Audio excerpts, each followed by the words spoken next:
My is named Victor. When I was little, my parents divorced, so I grew up with just my mother. Mom had a chronic ailment, which made it difficult for her to work even though she was employed full-time. She could only work a couple of hours on a part-time basis. We led an extremely poor lifestyle because we were dependent only on my mother's income, while my father did not provide child support. Even so, I was content to be in her company. Our meals were simple, especially for a growing boy, but we always had a good time sharing them with her and had a lot of smiles. Despite her protests, I chose to begin working as soon as I graduated from middle school because I wanted to lessen her load. During exam season, I told Mom that I was going to work instead of going to high school. She spoke up, which was not like her at all. She sobbed and added, "Go to high school. Don't worry about the money." I was hesitant to say anything after seeing her like that, but I eventually decided to work since I believe I can be more useful. I'm not that brilliant. I want to return the favor because you've done so much for me. With tears running down her cheeks, she added, "My health is the reason I'm like this." That isn't the case. I choose to work because I want to. It has nothing to do with your health. Don't cry, please. Let's enjoy our supper together like we usually do. I told her so as I made my way to the kitchen. I had to fight back tears when I heard her remark, "Thank you. I'm so proud of you." Mr. Thompson, my middle school teacher, was against my plan to get a job as soon as I graduated, stating that your mother will be saddened. However, even Mr. Thompson had to back down when I firmly stated that I had discussed it with my mother, and she understood. To be honest, it was hard to locate a middle school graduating job at a corporation. I couldn't even get an interview because the majority of employers demanded at least a college degree. At that point, Mr. Thompson stated, "I know of a company that is hiring for sales workers. Even if someone only completed middle school, they still want to interview someone who is driven." I yelled out, "Yes, please," before he could finish.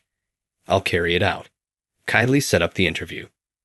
Then I went to the company with my mother, dressed in an oversized suit. Mr. Thompson presented the HR representative to us. He laughed when he saw how anxious I was and added, "Don't be too tight. Mr. Thompson told me about your character. You don't give up lightly and you have guts, right? We would adore having you join our team." I received the job offer right away. They had never before employed a recent middle school graduate, but Mr. Thompson had been able to convince them to consider me for weeks. The president of the company, Mr. Johnson, approved me because he believed I could provide the business a fresh viewpoint. Mom was listening to me and kept saying thank you with tears in her eyes. I'll put in my best effort. I stood up and showed respect as I said, "Thank you for this chance." The HR staff stated that although the work is challenging, it is also fulfilling. We shook hands and said, "Let's work hard together." Mr. Thompson was crying over the phone when I called to break the wonderful news to him. I was on the verge of tears, but I restrained myself. Mr. Thompson gave me a silver pen and a blue tie as a gift on graduation day and said, "Maybe I shouldn't be doing this for just one student, but don't give up. Keep going." When I wore that gift on my first day of work, I felt as though Mr. Thompson was encouraging me, and my confidence caused my spine to straighten. 5 years have passed since I began working for this company, and time has flown by. Since I had never worked in sales or even part-time employment before, I made mistakes every day at first and received criticism from my manager. But I improved as a teacher because of my colleagues. I was good at training with empathy because I was about the same age as the recent graduates. Upon noticing, my manager frequently gave me the task of training new hires. Mr. Johnson gave his daughter the reins in the spring of my first year there. Despite his advanced age, he made the decision to retire, stating, "The next generation should shape the future. My ideas and ways of working are outdated." I learned via rumors that Mr. Johnson and his spouse relocated overseas to live a more relaxed life after retirement. After graduating from college, his daughter Emily supervised a regional sales office and quickly increased its performance. Emily went on to become the president of the company. Using her sales experience, her philosophy as president was to deliver accurate and timely services. Emily was interested in me from the moment she joined our team. I think she was merely interested in me since I was the newest employee. She would always start a conversation with me when we met at work. She suggested that we share contact details for later on, so we did. From then on, she texted me every day. The messages varied, usually being informal conversations ranging from basic good mornings and good evenings to work exchanges.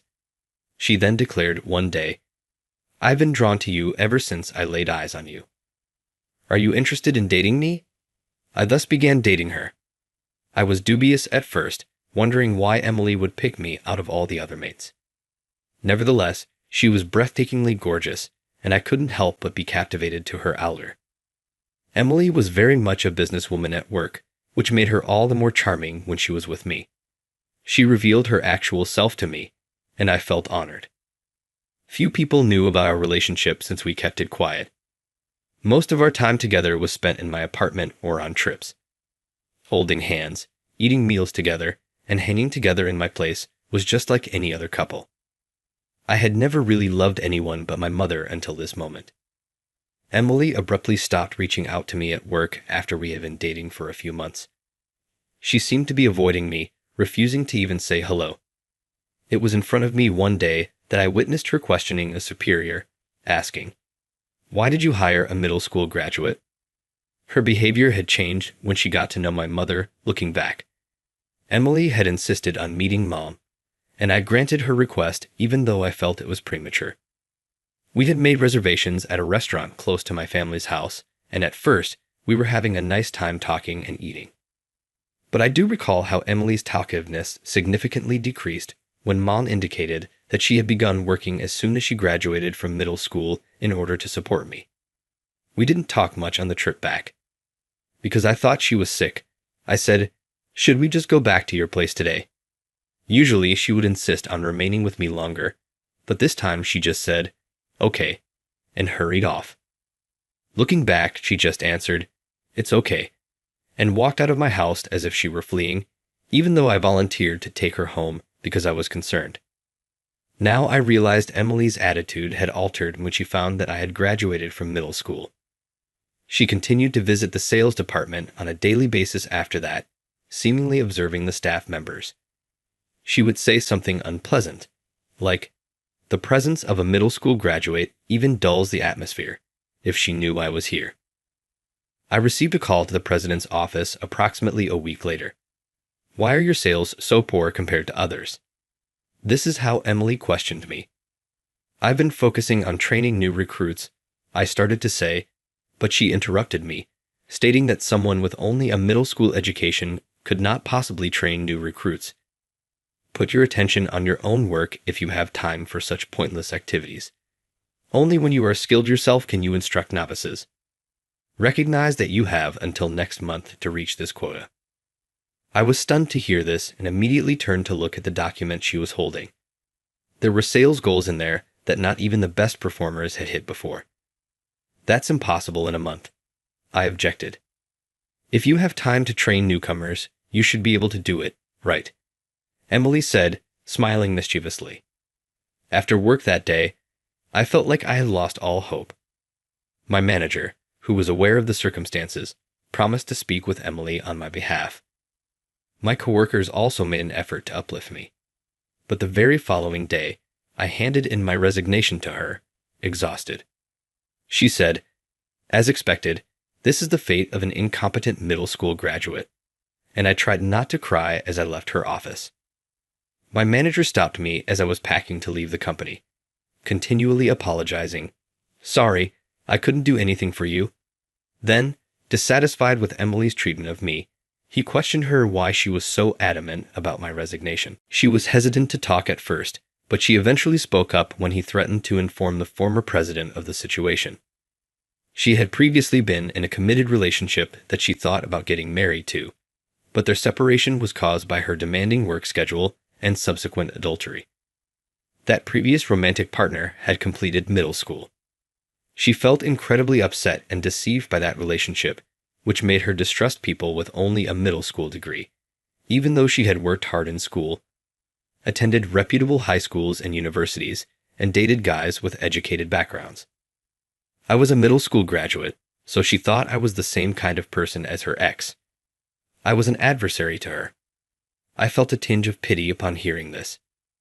Though Emily may have lost a great deal of her life to a lavish romance, I was not her previous partner. It seemed regrettable to me that a single negative experience could cause someone to view all middle school graduates as unworthy or to assume that they all act in the same manner. It has been a year since then. I moved employment to a company that a friend had recommended to me. Upon making the decision to quit my prior employment and receiving confirmation of my new position, I notified my former teacher, Mr. Thompson. Even though I could hear the anguish in his voice, he gave me encouraging words over the phone when I stopped. However, he was ecstatic to hear about my new career and even got me a navy blue tie to commemorate it. Because I was too weak to tell Mom the truth, I pretended to be headhunted. She didn't ask any questions, even though she undoubtedly knew I was lying. She made me sandwiches and prepared a special lunch for my first day of work.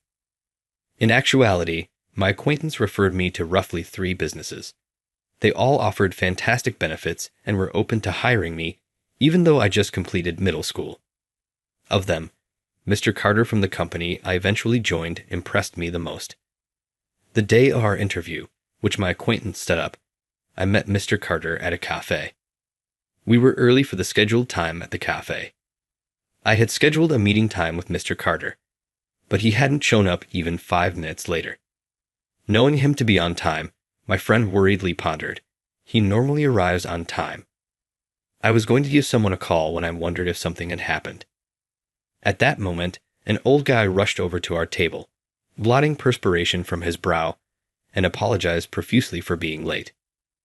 Mr. Carter, we were worried, my friend said. You almost never arrive late. I'm really sorry. I ran into a bit of trouble on the way here, Mr. Carter said in his apology. Hi, my name is Brad Carter, he said as he gave me his business card. I tried to think of where I had seen him previously because he seemed familiar. I was talking to my friend as I walked to the cafe. My friend's phone called as we were traveling, and as he spoke, I wondered what type of person Mr. Carter was. Something about an old man and an old woman at a police station caught my eye. While a nearby police officer was on the phone, the elderly guy was maintaining eye contact with the elderly woman. A short while later, an old lady's relative ran into the station and continued thanking the old man. Though I wasn't sure at the time, I wondered if he had assisted the elderly woman who had gone missing. Were you by any chance at the police station earlier? I questioned him. He answered, Yeah, I was. An elderly woman was struggling to find her way home. I couldn't just leave her there, but I had to come see you people. Thus, I apologize for it, he replied, seeming a little ashamed. I was so convinced that I wanted to work for him after our talk. I exclaimed excitedly as our meeting was nearing to an end. Mr. Carter, I'd like to work for you. He exclaimed, You beat me to it, while laughing mischievously. I intended to come see you for myself. We need someone like you at our company, so please come along. So the decision on my employment was made immediately. With my sales background, I made a fast impression at my new job. I saw a huge amount of missed calls when I checked my phone one day during a break. That same number called again, and I got a shiver. I hesitantly replied, Hello. Emily was there. I honestly couldn't recall deleting her phone when I left the organization. Therefore, I wasn't familiar with the number. A long time has passed. How are things going for you? She went on, sounding as though she was anticipating a reunion. I phoned because I was waiting for you to get in touch with me, but you didn't. You're really unyielding. I've lost my anger. Why don't you return? Emily's voice, speaking like an ex-lover hoping to reconcile, made me feel icy. I tried to finish the call by saying, I've moved on to another company, so I'll be going now. But Emily cut me off. Hold on. I take it that you enjoyed our company and were reluctant to leave. She said, Stop being stubborn and come back. I'm not mad anymore. She sounded as though she wouldn't let me end the call until I said aloud. Finally, I said, I'll go back to the company. I was eager to get off the phone as the afternoon work hours drew near. it was more difficult to hang up the faster I was moving. I felt uneasy at that moment, and Mr. Carter materialized behind me. He said, "May I take over for a moment?" and struck up a conversation with Emily. After some time, Mr. Carter asked her, "Do you want him back as an employee, or are you looking to rekindle a romantic relationship with him?" Making the choice between personal and professional responsibilities appears to be challenging. "It must be difficult for you, Miss Johnson," he said. "It looks like you've lost a significant client and romantic partner. For our business, we would rather not steal such a priceless item." Mr. Carter grinned and told me shortly after the phone ended, "I couldn't just stand by when I sensed something was wrong." Regret the interruption. The conversation was not progressing, so I had to end it and hang up. But Mr. Carter said, "If you get any more calls and find yourself in trouble, let me know." He gave me my phone back, grinning as usual. My eyes filled with tears as I thanked Mr. Carter, saying, "Thank you so much, Mr. Carter." Observing my response, he remarked, "One of my responsibilities is to protect our precious staff. Come on, get your spirits up. What say you about this?" He gave me a Coke that he had probably purchased from a vending machine. We both started laughing when he said, "I meant to buy orange juice, but accidentally bought this." He smiled a little awkwardly. Later, I learned from a former coworker at my previous job that Emily persisted in putting her whole attention on boosting sales performance at the expense of staff development. Consequently, new members continued to leave soon after they joined. In her private life, she seemed to be desperate to marry and thought she could depend on me for staff development as well as a marriage partner. But after receiving a direct rejection from Mr. Carter, she gave up. Emily's business failed quickly, leaving her debt-ridden and alone. I had assumed that her father, the former president, would step in and assist her. But after learning about her actions and my predicament, he made the decision to demand complete accountability from her, even if it came from his daughter. I would never be more than one thing to her. I thought Emily's efficiency-driven result was self-inflicted. Simultaneously, I saw that my interaction with Emily paved the way for my meeting Mr. Carter and aided in my personal development. Though I sincerely hope she would repent, think things through, and choose a different course, I don't want to see her again.